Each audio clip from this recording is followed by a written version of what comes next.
Hey guys, the Oscars are less than 24 hours and we have some predicting to do, so let's get into it. I have my Mikey Madison shirt, so it's only appropriate to talk about Best Actress.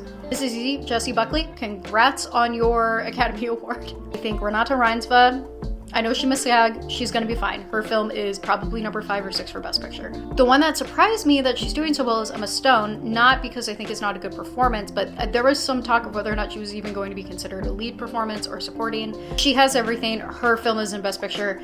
I think she's safe at this point. 4 and 5 get interesting for me because I think there are 4 actresses that are really contending for those last 2 slots. So Rose Byrne has everything. I know. But say it with me. If your film is not in Best Picture, it doesn't matter if you have everything, you are not safe. Moreover, it's not just that her film isn't in Best Picture, she's the only person even contending for that film. That film is not going to get a single other nomination. For Chase Infinity, her film is not only going to be in Best Picture, it is probably going to win Best Picture. However, she is a newcomer. This is her first time ever acting in a feature film. Sometimes the Academy gatekeeps you, and she is also really young. And I have to point it out, Best Actress is notoriously the whitest category. It is very hard for women of color to get nominated a lot of the time, even when they're giving phenomenal performances. We remember Daniel Deadwyler from a couple of years, Viola Davis, the exact same year. Both of them completely shut out. It sucks, but it is a consideration. However, because her film is in Best Picture and is winning, I think I have Chase Infinity in my number 4 slot right now, and I have Rose Byrne in my number 5. Who do you need to look out for? Kate Hudson. She could show up.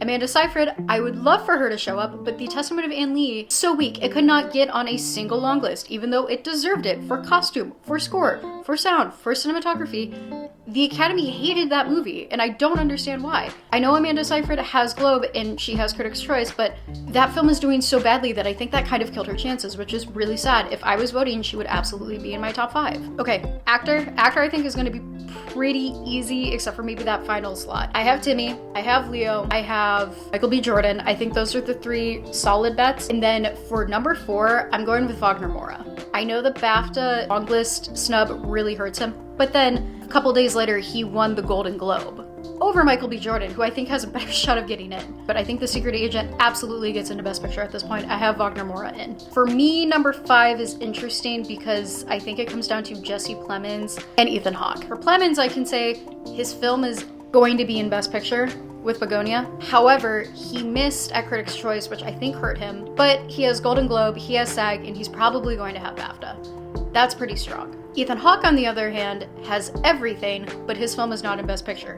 And we know if your film is not in Best Picture, you are not safe. Doesn't matter how strong you look. However, do I think that every single one of these actors is going to be in a Best Picture film? Not necessarily, because Ethan Hawke does have everything. I think I am going to go with Ethan Hawke, but I think Jesse Plemons is really tempting to put in, and I think that you really need to look out for him. I think that he could definitely show up. But let me know, who do you think is getting into the leading categories? You can follow me here, and we'll see in about 24 hours if I'm right or not.